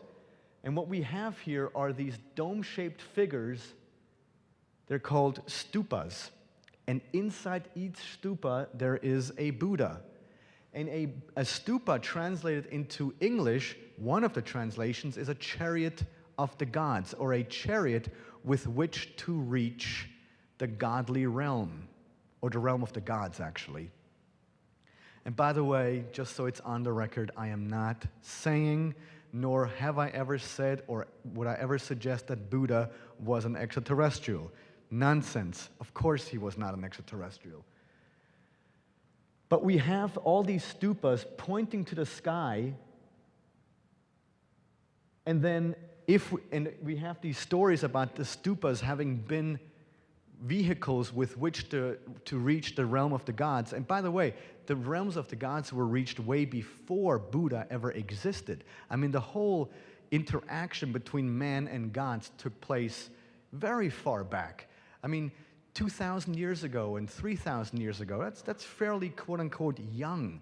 We're talking long, long time ago. But when I see something like this, the bell-shaped figure, I mean the bell-shaped object, and you know the pointy thing up there, and having to do with the realm of the gods, well, we have that right here. And so my question is it possible that all around the world at pretty much the same time, people witnessed something like this?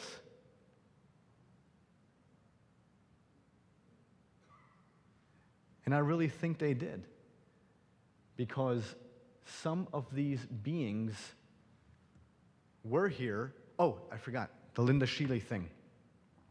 She retracted her knowledge or her research by saying the correct translation of Xibalba, underworld, is not the underworld, but the Milky Way.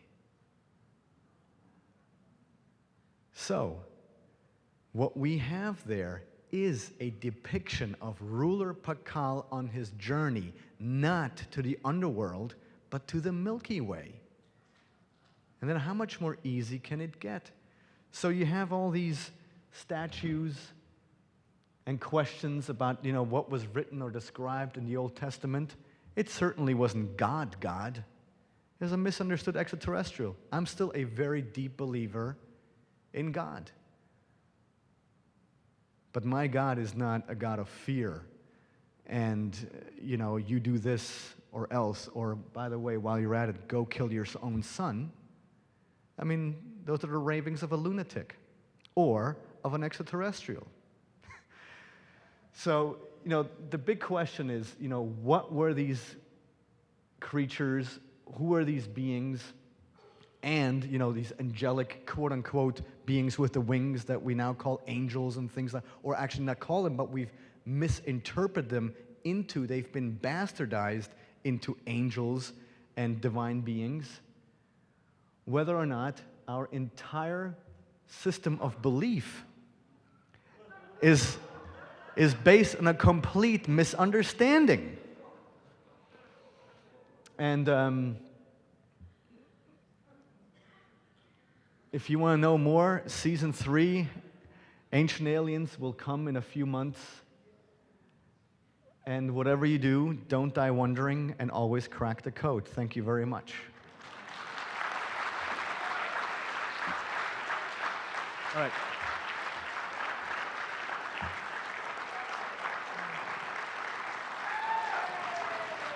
Thanks. Thank you. All right. Let's do questions. Just coming up here. Or Dolores, would you like to say something? Or the mic is right here. See what I meant? He is the real Indiana Jones. Thank you. They told me to leave the mic sitting right here, so if you want to line up for questions, come all the way up to this and speak directly into the mic. Mm-hmm. Hey, your show last year, you talked about Oak Island, and I don't know if you want to tell the story to if anyone hasn't heard about it, but I was just curious, is there any speculation on how old Oak Island is, or when it was constructed? Oh, Oak Island. Okay, so the question was about Oak Island, and according to the things that I follow and Eric von Daniken and some of my colleagues, we think that Oak Island is this place in Nova Scotia, Canada, that has what today is referred to as the money pit. And it's this place on this island where 150 years ago, some kids discovered this hole in the ground, and they thought, well, there's going to be treasure down there, and this is our way to our fortune and stuff like this. And they started to dig, and they never got anywhere.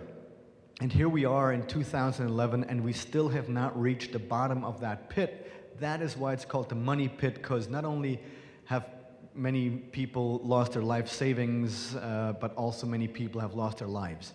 Now, we think that parts of the Ark of the Covenant, or at least the manna machine, is buried or hidden at that very bottom of that pit, because the flooding system that has been built in there is absolutely ingenious.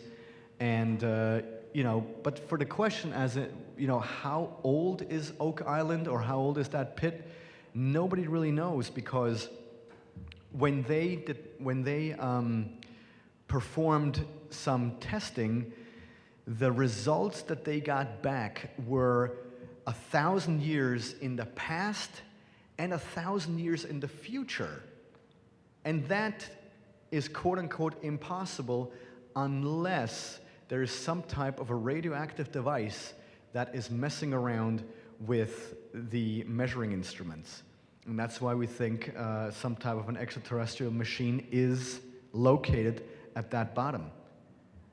And by the way, just so you know, I know that after a while we'll have to leave this room, but you can, and please, come up to me. I'm going to be at the hotel bar.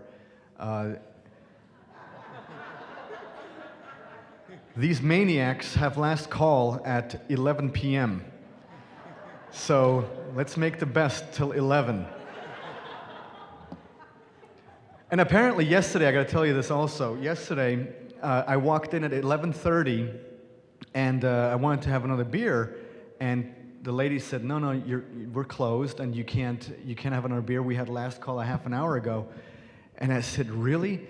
And then I looked at the bar, and it was still filled with people, and I was like, "Okay, well, how come they have beer?" And well, they got their beer a half an hour ago, and I kid you not when I tell you right now that each person sitting at that bar had 5 beers in front of them.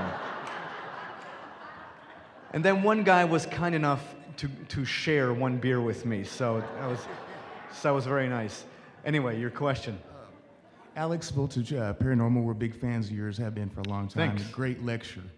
I would like to know these aliens or extraterrestrials that brought us the civilization and everything, where you might think they went back to or why, and are these UFOs that we're seeing, are you think they're the same ones that came down? I don't know.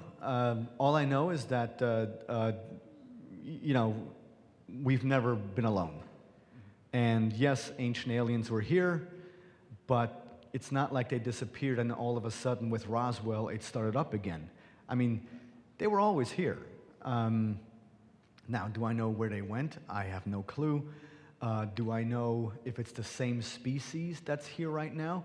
I don't think so. I think just like there's many races on planet Earth, there's multiple races, thousands of races out there, and it's like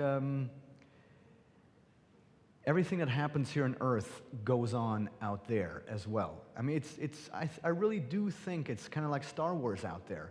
Do you think there are ruins on the moon? Have you delved into that at all, any, or What on the moon? Ruins? Ruins, yeah, ruins. I've seen stuff. I mean, I've seen these. This one thing where it looks like kind of like a Nazca line on the moon. This rectangular long band, and it's interesting. But I'm not into that. It's right. I mean, is it there? Maybe. Is it not there? Maybe. I mean, look, to suggest that these things don't exist, that would be ridiculous. But I'm not an expert in it, and I don't know enough about it, but would I doubt it? Of course not. Of course not. Well, thank you. I appreciate it. Thank you very much. Hey, thank you for coming. I know that in recent years, research, especially ancient astronaut research, has been incredibly hampered in Egypt from Egypt's government, and especially the Minister of Antiquities, Lahi Hawass. He is not a fan of ancient astronaut theory at all, and always tries to hamper any. He calls us pyramidians. Yes.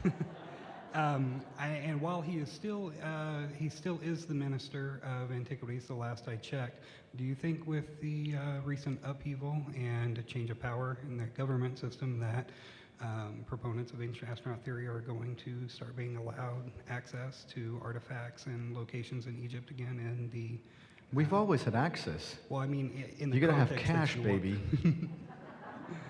That's it. It's all about briberies over there. And do you believe that there is a lot of evidence that possibly they are keeping out of the light? No, not that I know of. I mean, look, is there something hidden away in a warehouse like in Raiders of the Lost Ark?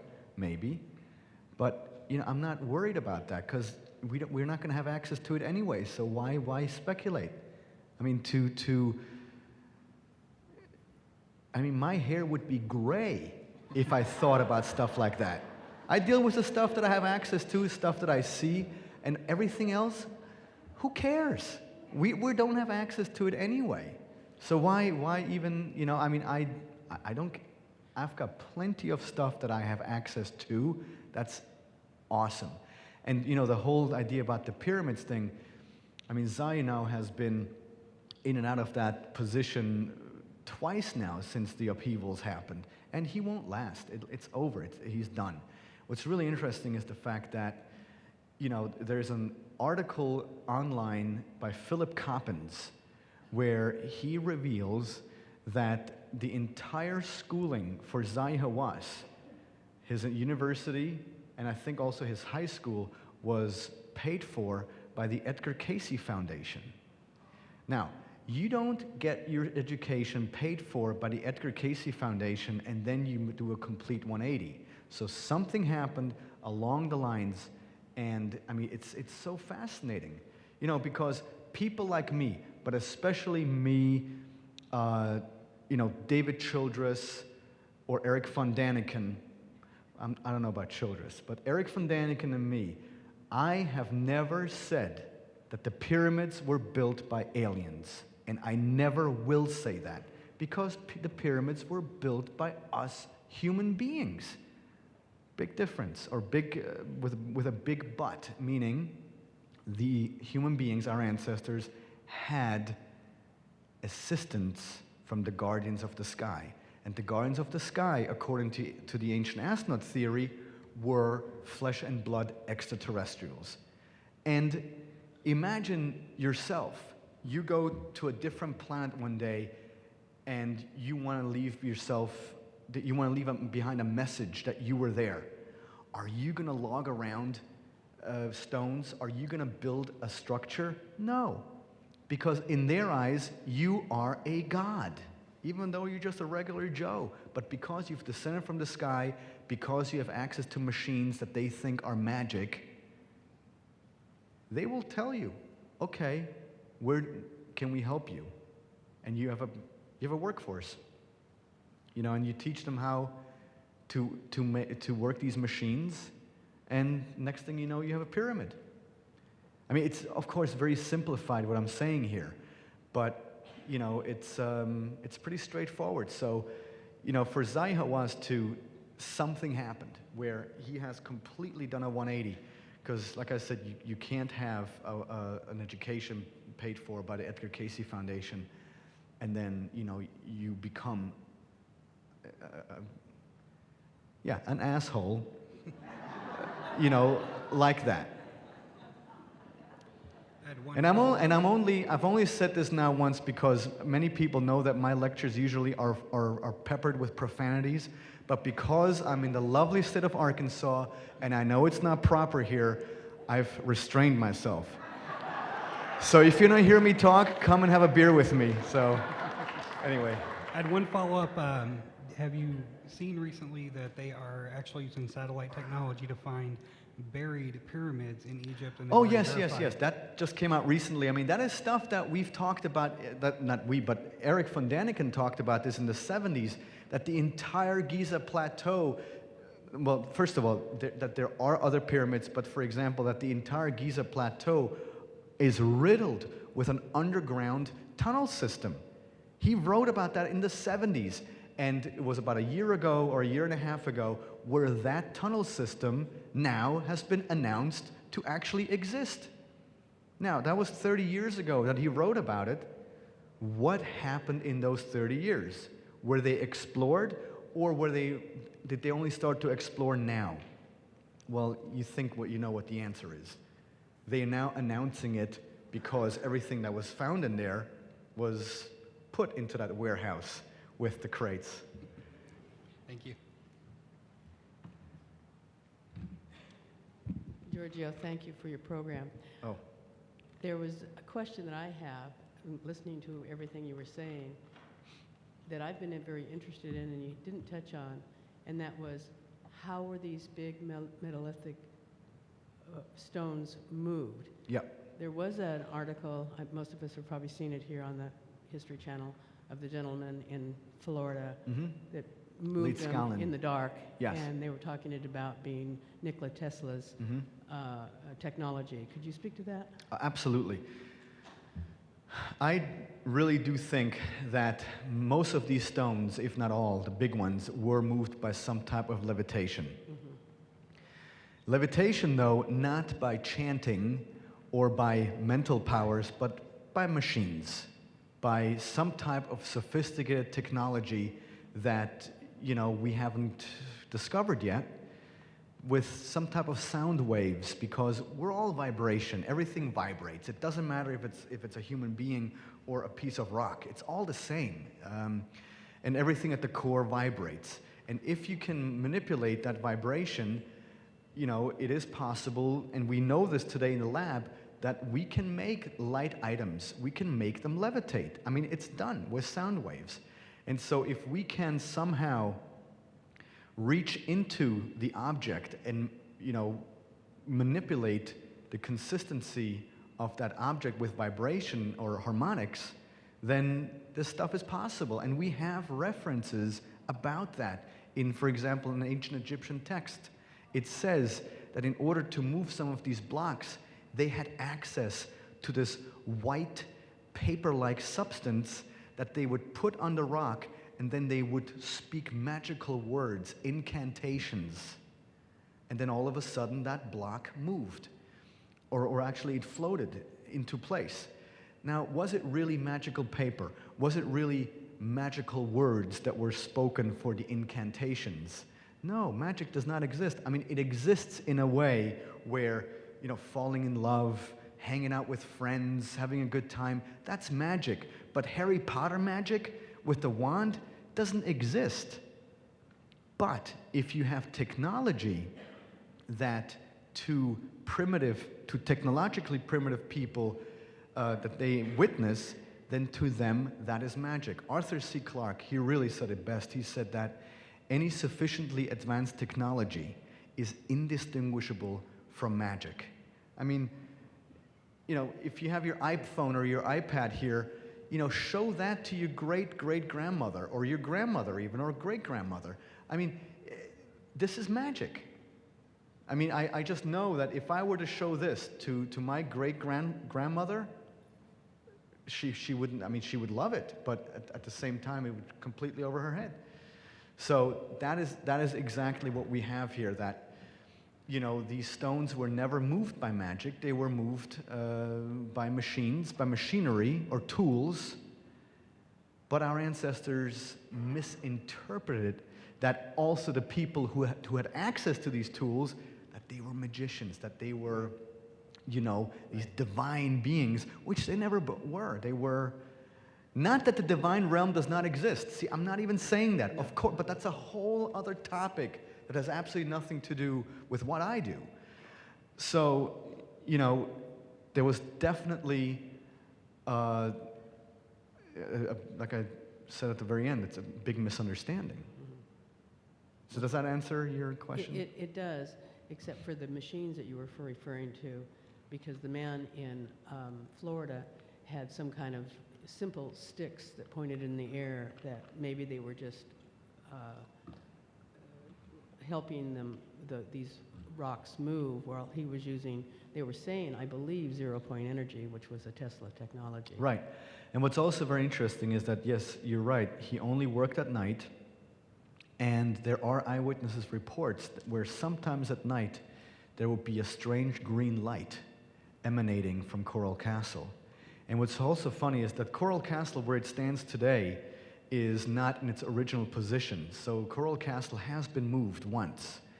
And Tsoukalos hired a trucking company to move the rocks from point A to point B, but he always told the truck drivers, you put the truck right here, now you go have lunch. And he moved them. An hour later, the guy came back, and the stone was on top of the truck, of the flatbed. The truck driver would bring the stone to the new location. Tsoukalos would say, now you go have dinner. Right. And he would come back an hour later. And of course, I'm paraphrasing here. Yeah. But the gist of the story is that he never showed people how he moved those stones. Mm-hmm. And he was a wee man. A little small man, yes. So. Well, thank you very much. Oh, you're welcome.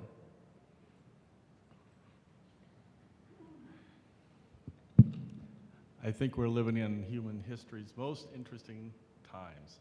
Yes. Known history, that is. What I'm here tonight is to explain a little bit about, you had showed an image of a terracotta mask, helmeted yes. Image on your screen earlier. When I was in Alaska back in 2003, 2005, I entered into a community called Deering. They had an archaeological dig site there. It was because they were putting through a water system through the town, which is an ancient area anyway, and it's known for its archaeological sites, but this is the first time that they uncovered an archaeological site called the Ipiutak people. They had uncovered the very best example of a helmeted alien-type image, just exactly like the one on your screen, except that it had animistic designs, typical of that. Do you have a picture? I'm going to download those and send them to you. Yeah, please do that. There have been 3 known found in the Ipiutak horizon up above the on the Seward Peninsula region straight up to the Point Hope area south of Barrow. And it's an unknown, very mystic, very mysterious group of Eskimos or Inuit of that time frame archaeologically that archaeologists really don't have much of a handle on. We're looking at St. Lawrence Island and its extreme amount of ivory work that was carved prehistoric all through that region. A lot of them are spaceships, and they've called them winged objects. And if you look at them closely, like you pointed out earlier, they are elements of vehicles, jet engines attached. And they hooked them onto the back of their harpoons and threw them at whales and walruses in their attempts to bring on the God image and bring on the luck idea so that they could continue in a success platform in their belief system. I will get you all these images to add to your collection. I've been looking at their doll forms, their human forms, all through the years. 3,000 years old this stuff is. And none of them look human. They're elliptical heads, similar to the alien type prototype gray types, if you will. Wow. And they're reproduced in ivory. And That's they're amazing. ancient. And they extend clear over to Siberia. So this whole region is hundreds of miles across with very similar,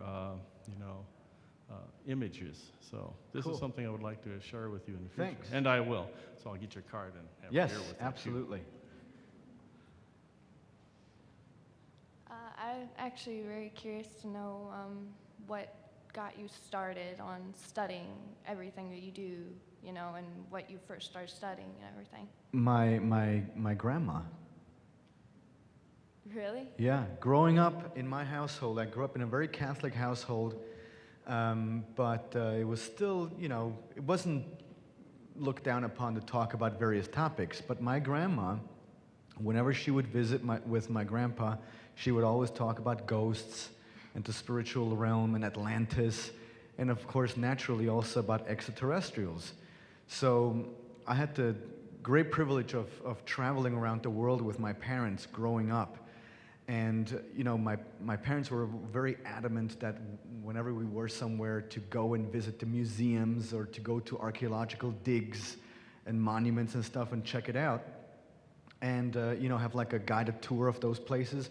But whenever I would come back home, my grandmother would say, okay, so now you've just learned about the mainstream views of that particular culture or ancient culture, but let me show you something else, what other thinkers have proposed about those cultures. And so at a very young age, she would introduce me to Eric von Daniken and to all the other authors that have been writing in that realm since the 60s and 70s. And I think we're all a product of our upbringing. So, I've seen a lot of young people here and even young people here with their grandmothers and great-grandmothers, so you're doing a fantastic job. That's great. So thanks to your mom that you're here too. That's fantastic. But yeah, so that's, but of course, I grew up, I'm a child of the late 70s, early 80s, so Indiana Jones and Star Wars and all of that, that's all very influential. So that's pretty much it. Okay, thank you. Hey, thanks for coming. Paxton. I feel like possibly a lot of the conclusive evidence that could lead to more of, the people who don't necessarily subscribe to this view, it could provide as more conclusive evidence to not really leaving them a choice. I feel as though there is this information that exists. People have found it, but it's been suppressed. And what do you think that we can do as obviously supporting you as a community here? What can we all do to, put people into a position to where you have to give credence to this theory and really, give some serious recognition to it? Right. No, just talk to your friends about it. And when they say, well, all that stuff has been debunked, that's when you turn on the TV and show them Ancient Aliens, or you show them a pin like this, and you say, okay, or you show them a picture of the 1,750-ton block in Baalbek, and you say, okay, so mainstream archaeologists say that this was moved with ropes and pulleys, and guys, do you know that our cranes today, they peter out at 1,200 tons. And look, let me tell you right now, don't waste your time with people who after that will tell you, but it's still wrong, they debunked it. You're not going to win with those people. You're not. You're just going to waste your time. You're going to get frustrated, and you know, so don't worry. I mean, talk to people that want to listen, because in the end, it's the people that want to listen with the open mind. The ones that don't listen, they're already dead. There's nothing you can do about them. True. Thank you.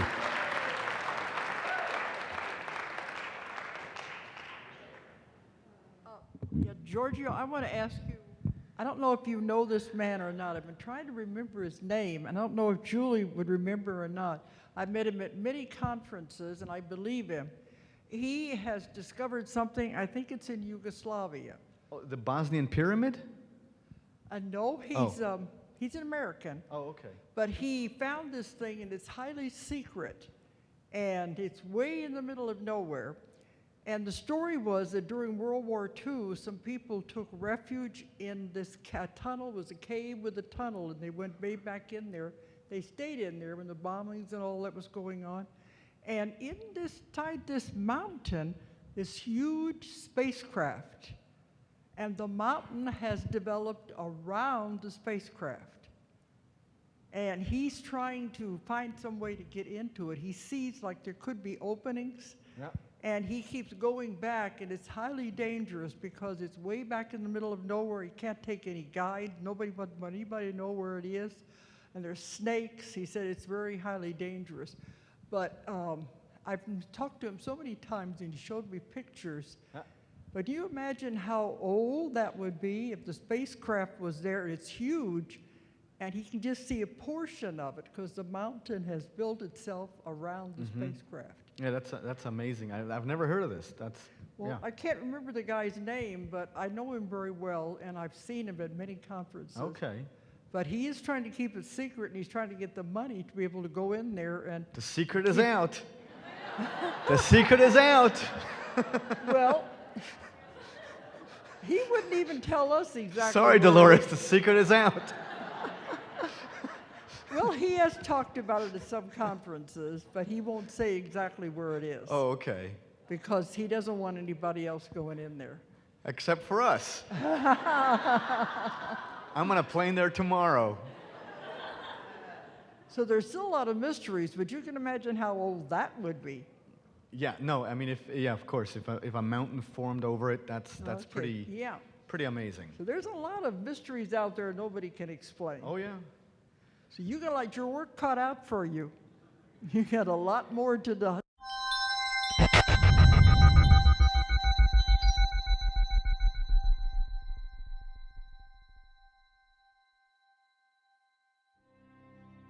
You can learn the QHHT process by coming to one of the classes.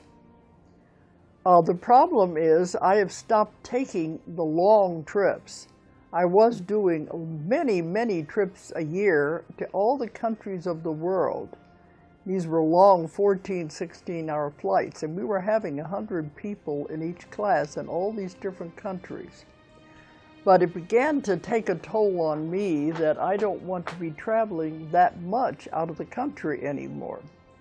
We were still doing classes in the United States too, but we decided I would no longer take the long trips out of the country. So we're only doing one live class a year in America. So we're going to do one a year in America. And we have advanced classes that are available. We're still doing those all over the world. But if you want to take the class and you can't do it live anymore, the class is available online. It was a filming of an actual class that I did. And you're getting the same instructions that you would if you were sitting in the class. The only difference is you're not there to ask questions. But all the students ask lots of questions, and we always say everything you'd want to know has already been asked anyway. So online you will get the same instruction as you would in a class. And that's available. And many people are taking that now. And we now have this class translated into Chinese and Spanish. This is going to be available for those people in those countries to take the class in their own language. And we're also putting it into other languages. So it's growing, and this is another way to do it if you can't come to a live class. But I have to, well, the ones I work with, they said, let technology take over. Then rather than me traveling all over the world, let technology take over. You have the equipment, use it.